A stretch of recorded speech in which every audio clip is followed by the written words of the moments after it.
Good afternoon. Welcome to the Board of Regents Public Forum on the fiscal year 2016 President's Recommended Operating Budget. Thank you for joining us today. Also, individuals in Crookston, Morris, Duluth, and Rochester, and the general public are able to observe the comments made here today via our live web stream. Before we start, I want to remind the audience about the purpose of today's forum and the procedures we'll follow. The board previewed the President's recommended operating budget for the coming fiscal year at its meeting earlier today. The board will vote on the proposed recommendations during its meeting on June 24th, 2015. This is an opportunity for the university community and the public to voice support, concerns, or suggestions regarding the university's budget. It's not a dialogue, so if you pose specific questions, please do not expect answers or response today from the board or the president. We will listen to your concerns and suggestions and consider them. If your comments pose a factual question, the president can ask a member of the staff to provide you with information related to that. We have 13 speakers who are signed up on a first-come, first-served basis. Mr. Steves will call your name when it is your turn to speak. Please come to the podium at the presenter's table and, for the record, provide your name and affiliation, student, faculty member, staff, etc. The microphones do not need to be adjusted. Each speaker will be allowed up to 3 minutes. When you see a warning light, you'll see a warning light with 1 minute left and another light when your time is up. If you do have handouts, please give them to a member of our board staff and they can distribute them to the regents following the meeting. We are ready to begin, so Mr. Steves, if you'd read off the first name, please. Thank you for coming today. Nicholas Goldsmith.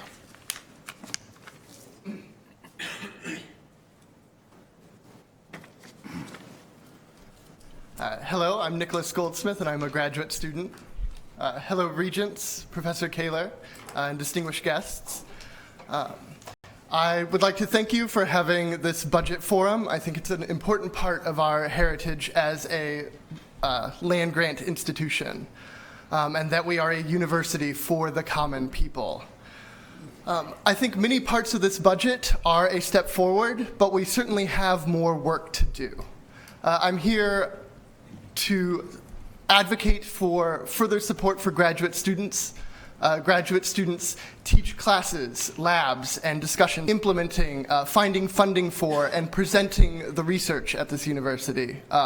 Graduate students are involved in the service mission of the university through K-12 outreach, through extension, and through other community services.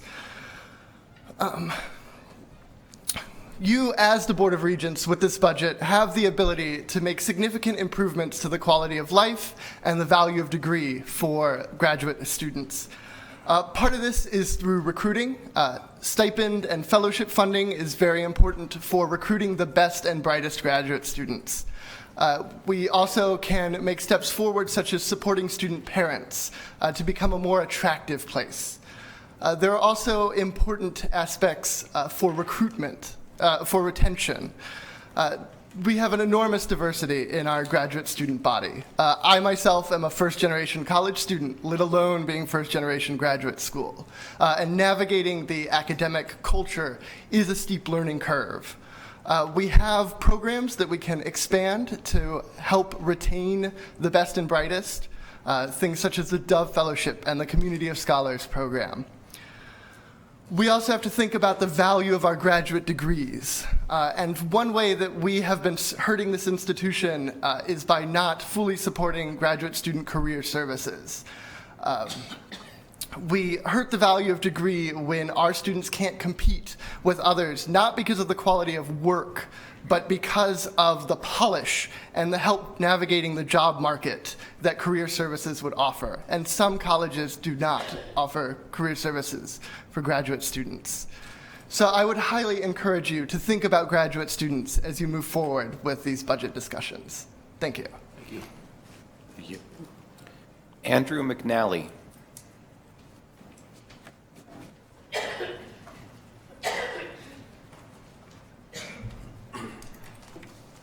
My name is Andrew McNally. I'm a PhD student and outgoing President of the Council of Graduate Students.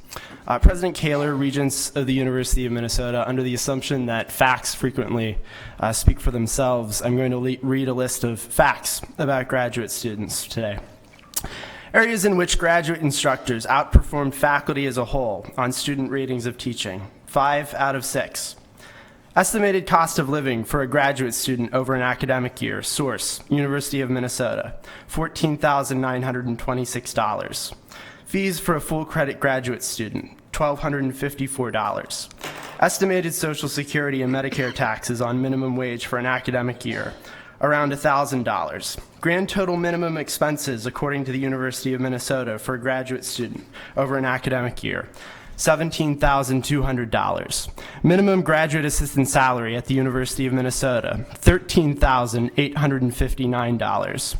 Minimum graduate assistant stipend minus fees adjusted for cost of living, ranked against Big Ten peers, 13 out of 14.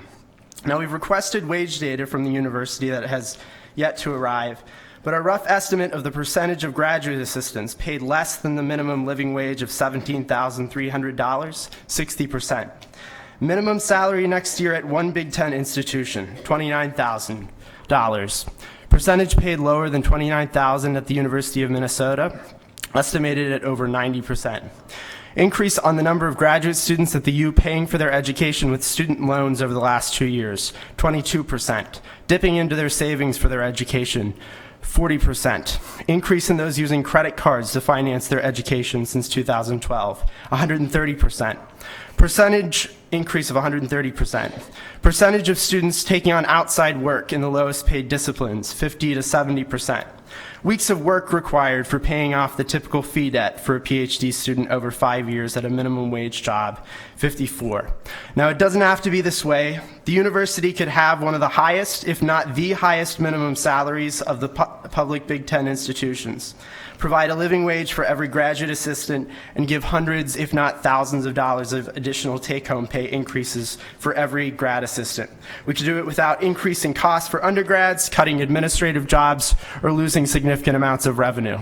It would just require a restructuring the runaway cost of extra tuitional fees that have exploded since 2005, and only about 1% of the system-wide salaries going to employees making $100,000 or more. In other words, just slowing the pay raises for six-figure employees by just a fraction over 2 years. Our commitment to this university, living wage or not, 100%. Your commitment to us, well, I'll let you guys fill in the blank. Thank you.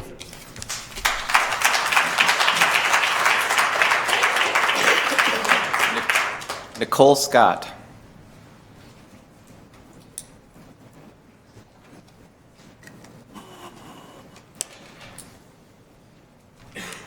Hello, my name is Nicole Scott, and I'm a graduate student.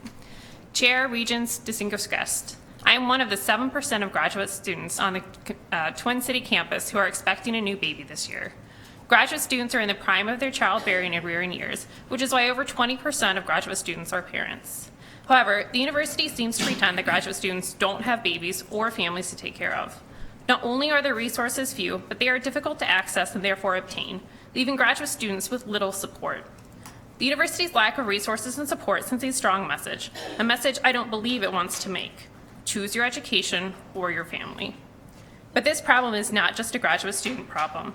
The university's failure to provide a family-inclusive climate affects undergraduates, faculty, and staff with long-lasting repercussions. For example, mothers are disproportionately affected, which leads to gender inequality. Only mothers need time to recover from childbirth, and only mothers need time to express milk for their newborn. When graduate students are exposed to such institutional discrimination, either through their own experience or through witnessing the needs of female faculty not being met, then they are encouraged to exit the ivory tower and seek a more understanding and supportive environment that can be found in the corporate world. The leaky pipeline is noticeable across the country.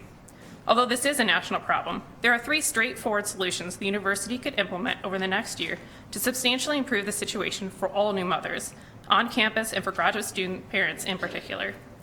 First, we need increased access to lactation resources. Right now, there are 17 lactation centers on the Twin Cities campus where women can get some privacy for nursing or pumping, the fewest in the CIC. There are only 4 on the West Bank and just 1 on the St. Paul campus. Many of these require special permission to access, and some aren't even private. we would like the university to provide institutional support to the Lactation Advisory Committee's effort to create and install private mobile lactation units that can be relocated as the community needs shift across the campus. Second, we need the creation of child care grants for graduate students. The state currently provides these funds for undergraduate parents, but graduate students are ineligible. Weekly child care costs are estimated at over $300 a week. That's prohibitive for graduate students who routinely make only $400 a week or even less in stipends. Third, graduate students need the equivalent of a student parent help center. This center is currently only available to undergraduates. Having a dedicated center to support the unique needs of graduate students, needs that vary greatly from undergraduates, would go a long way toward helping graduate student parents utilize the resources that are available to them. Our peer institutions have already implemented many of these support systems for parents on campus. The University of Michigan provides graduate students with child care subsidies, as does Berkeley, UNC, Wisconsin-Madison, Penn State, Cornell, and many, many others. We urge the board to increase funding for lactation resources, child care grants, and a graduate student parent help center next year. These requests can reasonably be accomplished with minimal investment and would help put Minnesota on par with our peers in supporting parents on campus. Thank you for allowing me to speak today.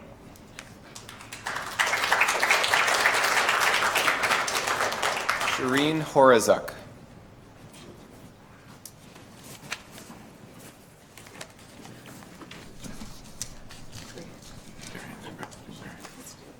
Good afternoon. My name is Trina Green. I work in the Dean's Office of the Humphrey School, and I'm the president of AFSCME 3800, the Clerical Workers Union. I'm here today with my AFSCME and Teamster co-workers to tell the Regents that the more than 4,000 unionized workers at the U need raises, and the staffing budget needs to prioritize frontline workers. 2% is not enough. We need 5%, a minimum wage of at least $15 an hour, and an increase in the top of our low pay scales. We've been told that the budget reflects the university's values and is fair by giving the same 2% to all employee groups. Yet that's not the real picture. The U's budget director acknowledged recently in meetings with our unions that the budget includes an additional 6 to 7% fringe rate for P&A employees and faculty. How is that fair?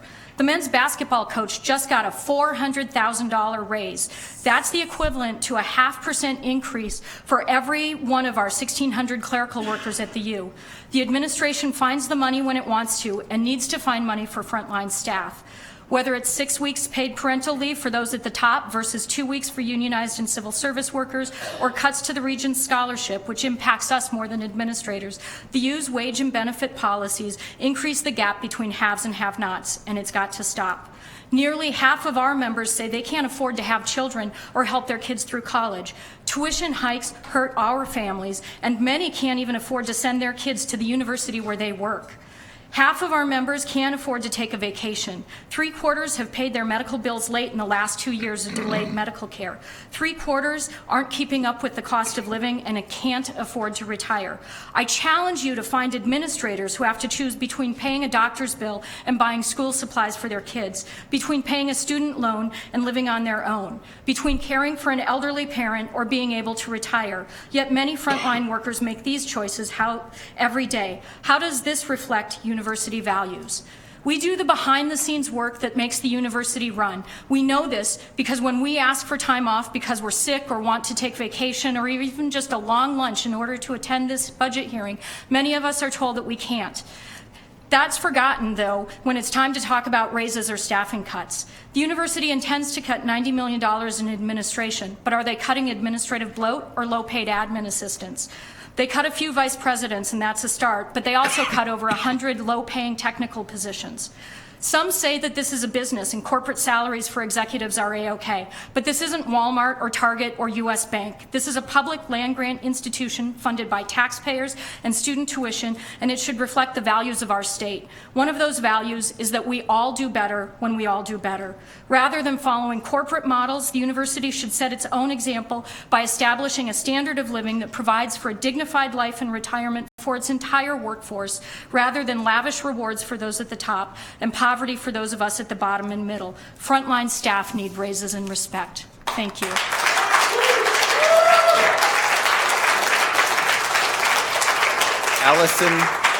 Alison Brimmeier.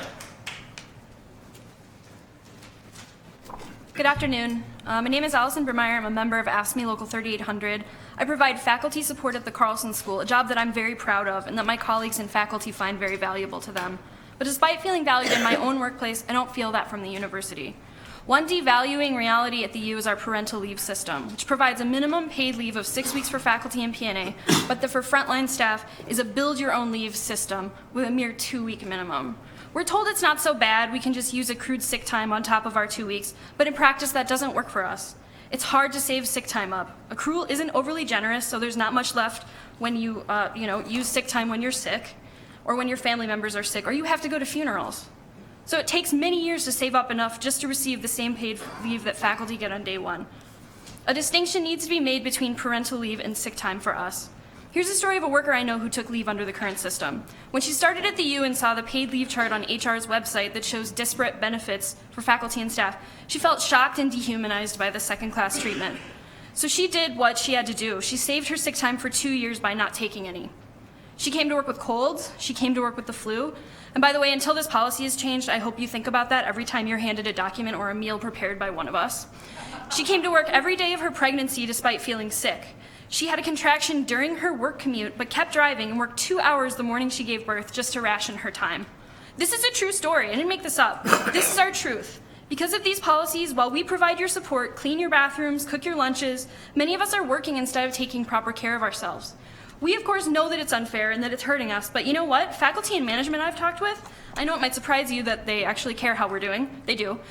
They also think this is unacceptable, and they hate their own paid leave system, which is even more generous than ours. President Kaler, I know your administration is not always moved by human suffering or by popular opinion, so here is some information to support that a better policy can both benefit the university's bottom line and workers. Good solution. Expanding paid leave encourages employee retention, which saves money and boosts efficiency. For example, when Google increased paid leave from 12 to 18 weeks, the rate at which new parents left fell by 50%, reducing costly turnover and retaining the valued expertise and skills of those workers. We're not enemies of a sound budget, and we think this can really work. Research also shows that mothers who take adequate paid leave have children with better health and educational outcomes. So think about that. While we are working to combat the achievement gap at this university and in this state, damaging inequity perpetuated here is preventing our children from thriving. If I had more time, I'd go on, but there's plenty of research on the fiscal and social benefits of paid leave. The good news is that due to a lot of this research, the tide is turning. This year, President Obama increased paid parental leave for all federal employees, regardless of position or gender, to 6 weeks minimum, and many prominent employers are beginning to get on board. So as our university leadership, you have a choice. You can continue to bury your heads in the sand and think small on this issue, like some kind of Walmart board of directors, or you can recognize the truth, that it's time for this public land-grant institution to lead the way forward toward a more sustainable, equitable paradigm for working parents in Minnesota. Thank you.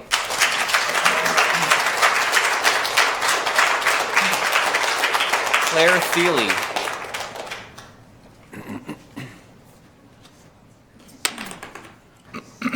Good afternoon, ladies and gentlemen.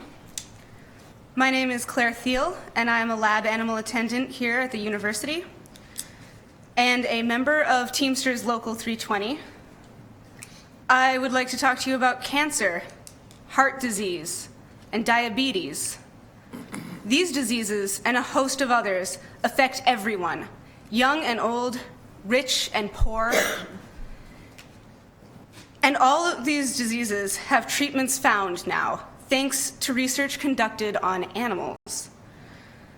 I and my colleagues are responsible for the ethical maintenance and care of a variety of animals, following strict guidelines that vary greatly between species, labs, and projects. By providing animal husbandry services, we allow researchers to focus on finding cures. And high animal care standards are vital to ensure that the data they obtain is reliable and reproducible. But my colleagues and I find ourselves understaffed and underpaid. My department is currently trying to fill 9 job openings, which may not sound a lot, but represents 12% of our workforce. If our work isn't done properly, it not only hurts the animals, but jeopardizes months or years of potentially life-saving research. And next week, we have a major inspection that we need to pass to keep our accreditation here at the university. The work we do is physically, mentally, and emotionally taxing. and it is essential to the research done here at the U. Yet we are among the lowest paid of the frontline staff. We make under $15 an hour on average, and that encourages our best employees to seek higher paying jobs as soon as they can. My remaining coworkers and I covet our weekend overtime shifts because without them, we couldn't cover our bills.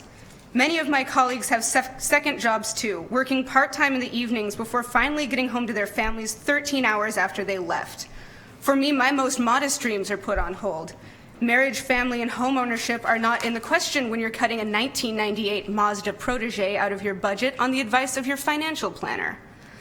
A strong research program brings prestige to the university, attracts higher caliber students, and attracts researchers and their grant money.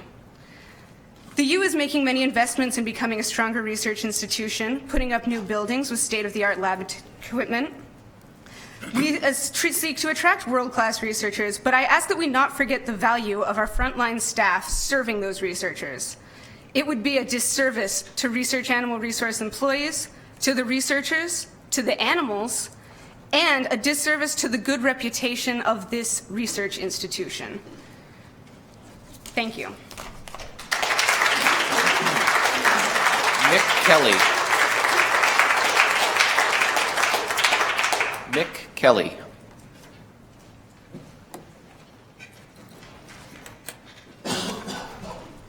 Good afternoon. My name is Mick Kelly. I'm a member of Teamsters Local 320. I'm a cook here on the U of M campus, right here in the Twin Cities, and I've worked for the university for the past 13 years. Teamsters here at the U, we help make the university work. We're the ones that clean the buildings, we take care of the lab animals, we cook the food, and yes, in the wintertime, we're the ones who are out there shoveling the snow. And we're here today to say 2% is not enough. We want a decent wage increase, and we want respect. We represent 1,500 people, 1,500 Teamsters here at the University of Minnesota. And incredibly enough, 400 of us are making under $15 an hour. And I see the problems, the real difficulties, the human suffering that is created in my kitchen every day. There's a man I know, dishwasher, single dad. Every other week, in those days before payday, he's looking for the gas money to get himself to work. We're talking about real lives and real people here, and we need to be doing something differently. I'd also note that in recent years, our raises have trailed behind those in the MNSCU system, and this is a serious matter. We know that this is a land-grant institution.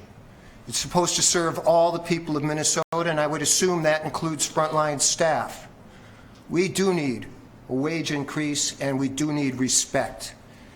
And I'd like to talk about this respect thing a little bit more. We've bargained basically for sick days, for time off when we're ill. We're not allowed to use those sick days, and the reality of the situation is right now you have people coming to work serving food who are ill, and that's because of university policy right now. And we've bargained for these days, and we intend to get them. Let me just wrap up by saying this. There's a lot of people at the university who are enjoying the good life. We want to be a part of that. We want to thrive, not merely survive. Thank you very much.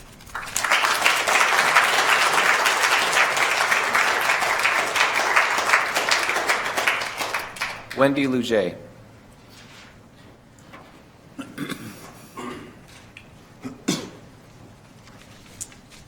Chair Beeson, members of the board, I'm Wendy Lu J, the university librarian, but also chair of the Twin Cities Dean's Council.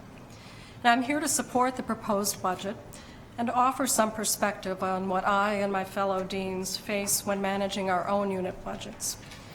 We are committed to maintaining the quality of the university's educational experience, and we have each made serious efforts to reduce and internally reallocate funds over the past several years. However, doing so for 3 more will become increasingly difficult without having a very real impact on program quality and desired outcomes. Now, just as the University of Minnesota is one of the state's most important institutions, the university libraries are among the most important of the university's intellectual assets, serving and supporting teaching, learning, and research on our campus for students, faculty, and staff, but also for communities across the state. While the university community is our primary constituency, the libraries are actually ranked first among 126 research libraries in North America for the volume of sharing our collections through loans to individuals outside our institutional boundaries. And notably, 70% of those loans are for individuals and institutions within the state. However, among our peers, the libraries have long been one of the leanest university library systems in the country in terms of staffing. Recent recurring reductions and significant internal reallocations have made us far leaner, and the continued reductions will affect what services our librarians can provide and the collections we can make available to others on campus and the rest of the state. Now, this latter point is especially true given that the inflationary costs for books and journals and electronic content licenses are among the highest within higher education operating costs, with annual price increases for essential publications averaging 6%, and that's an all-time low in recent history. This budget recognizes that containing costs, particularly administrative costs, is important, but that the need to strategically invest is equally important. And this is the balance that I and my fellow deans strive for each and every day, ensuring that quality and strategic directions are supported. The proposed university operating budget also strikes that balance. Thank you. Eric Schwartz.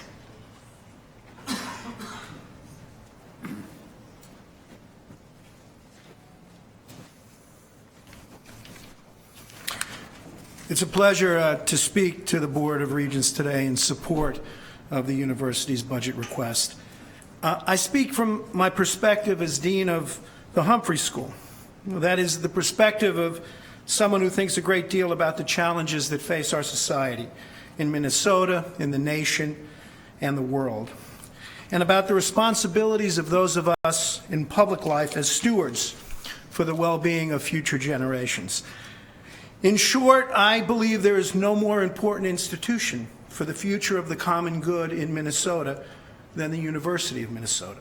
And there are no more important institutions for the future of our nation than our public research universities. That's because the University of Minnesota and peer public institutions are the institutions with the unique capacity to combine access for students on the one hand and excellence in teaching, in research, in service on the other. Access, reflected in the fact that here in Minnesota, we educate at our public university tens of thousands of students each year at modest cost, creating unique and extraordinary opportunities for those of limited means and from widely diverse backgrounds. And excellence, reflected in our capacity to say to highly achieving 18-year-olds whose talents we want to keep right here, to say credibly to those students that a University of Minnesota education will serve them as well or better than higher education degrees at any other institution, private or public, anywhere in the country or the world. And excellence also reflected in our ability to pursue cutting-edge research and attract the world's best researchers as engines in the growth and development of our state. So, with your profound challenges, as stewards of this legacy, your question is straightforward. Does this budget responsibly seek to preserve these two critical objectives of access and excellence? It does, in spite of too limited provision of additional resources from our legislature, and in spite of understandable concerns raised by other presenters. On access, for example, there is a strong focus on affordability. On excellence, there is a creation of an important strategic investment pool to enable us to pursue the Twin Cities strategic plan that you've endorsed, which also reflects an important priority-setting exercise in which all the colleges on the Twin Cities campus of the university have been engaged. And these initiatives take place in the context of responsible financial stewardship, reflected in continued administrative cost reductions and a reasonable increase in out-of-state tuition that provides additional revenue, but also does not put at risk the crucial and essential objective of a university that engages students from around the country and from around the world. And for all of these reasons, I offer my strong endorsement of this budget. Thank you. Gary Cohen.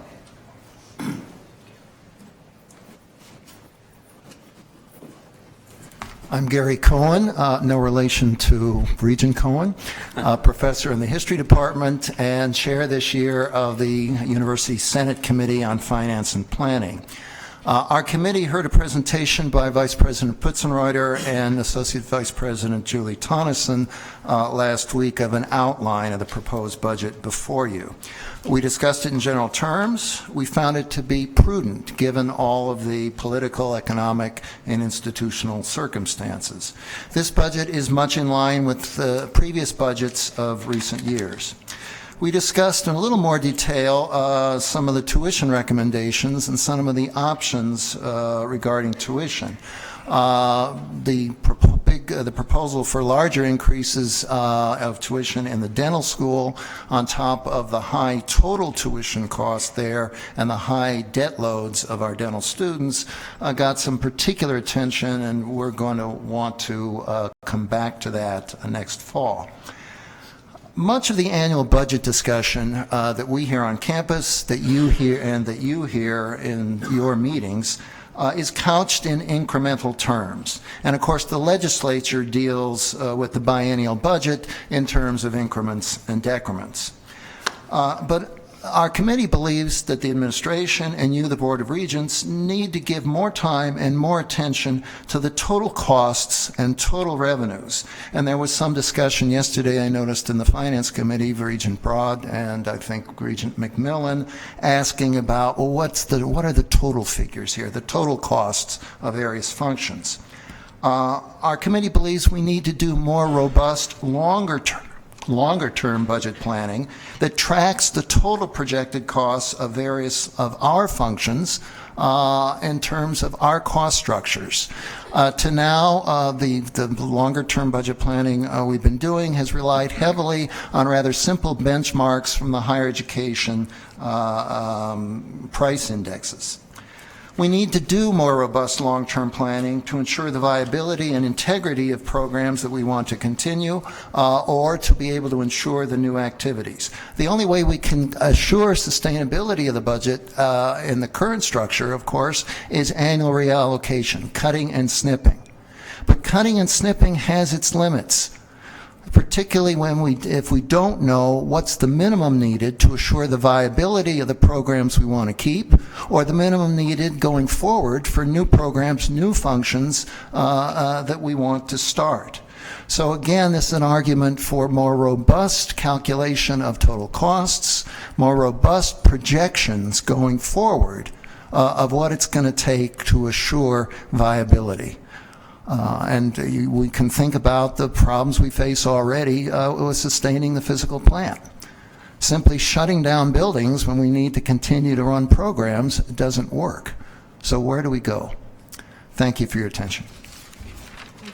Gerald Stangler.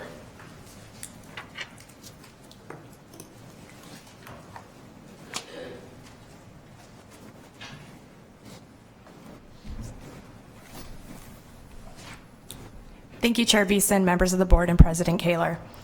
My name is Gerald Stangler, and I serve as the student body president for undergraduates on the Twin Cities campus. I just completed my first term, and I'll be coming back for my second term this coming year. I've also served as a student representative to the Board of Regents, so I am acutely aware as to the difficult conversations and decisions you have to make and how much conversation goes into this behind the scenes, so I thank you for your time and investment in that.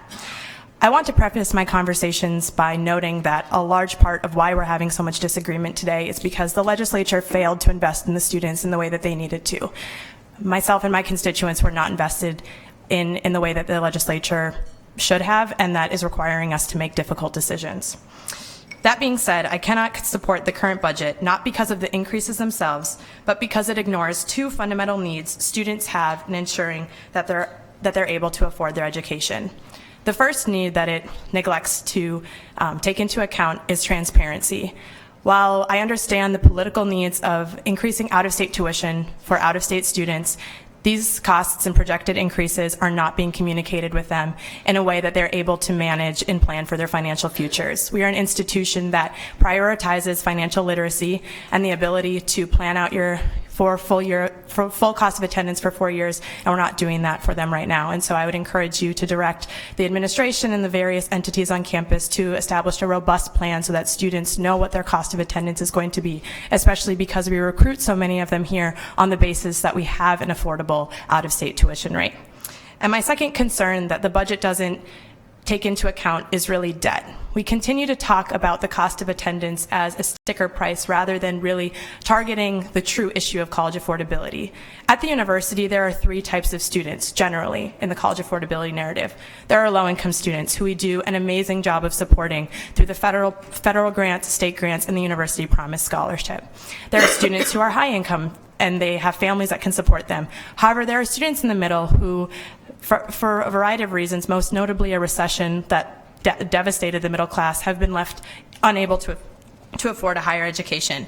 And we need to find a way to establish those students as need-based or needing aid or needing additional support in a way that they don't have to graduate with the debt that they do.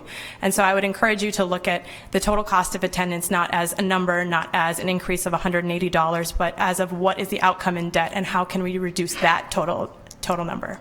With that, I would like to thank you and encourage you to continue to collaborate with students who are happy to provide our perspective and feedback on any further budget negotiations. So thank you.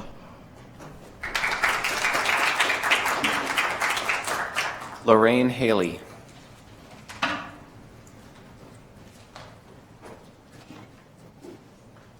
Lorraine Hayley. Yeah.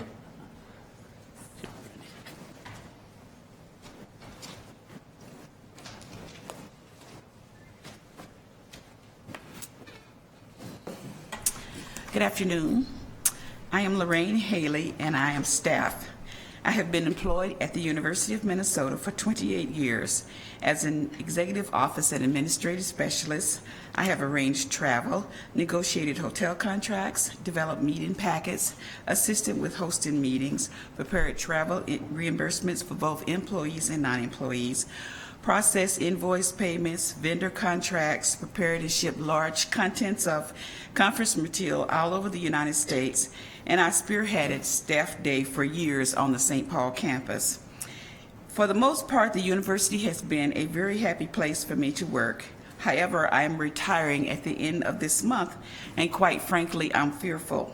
I'm retiring because I feel basically that I was forced into retirement, and I've been living from paycheck to paycheck for so long and don't have a lot of money saved that I'm afraid I won't be able to make it financially. I have had some health issues that I've had to ignore, and medical expenses won't be covered anymore by my employer, and that will be more out-of-pocket money for me. I'm beginning to see the downside of retirement already. I don't have family here in the state of Minnesota to support me if something should happen. And people keep congratulating me on my retirement, but I'm just not feeling very excited about it. Therefore, I feel that I will be seeking part-time employment, and that's not something that I had planned to do during my retirement years. So I'm speaking on behalf of all the people that are left here from AFSCME 3800. Thank you so much for your time.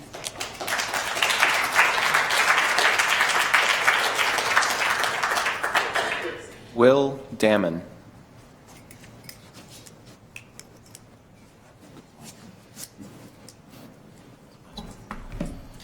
Thank you, Chair Beeson, members of the board, and President Kaler.